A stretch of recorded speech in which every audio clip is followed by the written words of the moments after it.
See this question. The question says, if 270.0 of water is electrolyzed during an experiment performed by Miss Avilasa with 75% current efficiency, then option number A, 168 liter of O2 gas will be evolved at anode at 1 atm and 273 Kelvin.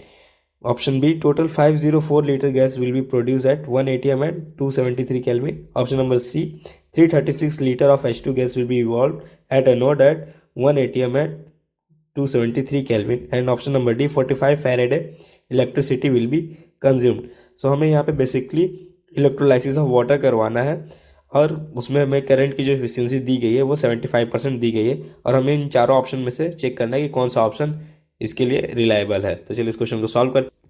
सो इस question का जो की concept है, की concept वो है electrolysis of water. Electrolysis of water. So electrolysis of water के लिए जो सेल रिएक्शन होगी वो लिख लेते हैं. सेल रिएक्शन वो होगी 2H2O equilibrium with 2H2 plus O2. Now हमें जो गिवन डाटा है वो क्या है, 270 ग्राम ऑफ H2O. सो हम यहाँ से इसके मोल्स कैलकुलेट कर सकते हैं. Moles of H2O it will be equal to 270 upon 18 that is equal to 50 moles. और यहाँ से हम इक्विवेलेंट कैलकुलेट कर लेंगे. इक्विवेलेंट यहाँ पे कोफिशिएंट फैक्टर 2 है, सो 15 into 2 that will B 30 equivalent. अब जो हमारा फर्स्ट ऑप्शन है वो क्या है, 168 litre of O2 will be evolve at anode at 1 atm. तो हम सबसे पहले चेक करेंगे कि कितना लीटर ऑफ O2 इवॉल्व हो रहा है एनोड पे. So O2 evolved is equal to 15/2. इसके कितने मोल्स होंगे O2 के, 7.5 मोल्स. और यहाँ से हम वॉल्यूम कैलकुलेट कर सकते हैं. 7.5 mole into 22.4 litre that will be equal to 168 litre. So जो अमाउंट ऑफ O2 इवॉल्व होगा एनोड पे वो कितना होगा, 168. सो जो हमारा पहला ऑप्शन है वो करेक्ट है.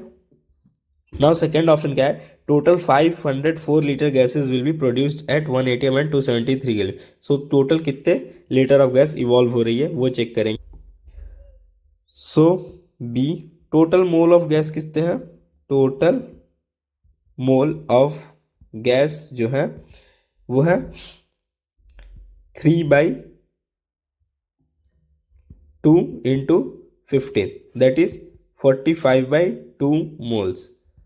और यहां से हम टोटल वॉल्यूम ऑफ गैस कितने प्रोड्यूस होंगे, total volume of gas produce वो कैसे कैलकुलेट करेंगे, 45 into 2, 45/2 into 22.4 litre and it will be equal to 504 liters. So total volume of gas evolved is 504 liters.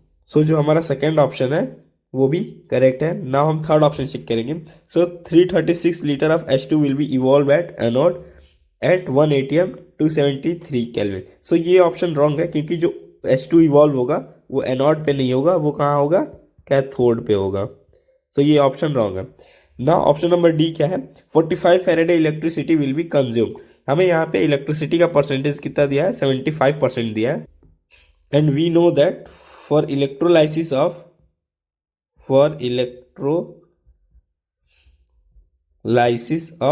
H2O total जो electricity consume होती है अगर 100% इफिशियंटी है तो 30 फैराडे होती है. सो अगर इफिशियंसी कितनी है 75%, so for 30 Faraday electricity we need 30 into 100 upon 75. We will need 40 Faraday electricity. जो हमारा फोर्थ ऑप्शन है ये भी रॉन्ग है क्योंकि यहाँ पे 45 Faraday लिखा हुआ है. So the final answer to this question is option number A and option number B. I hope you understood it well. Best of luck.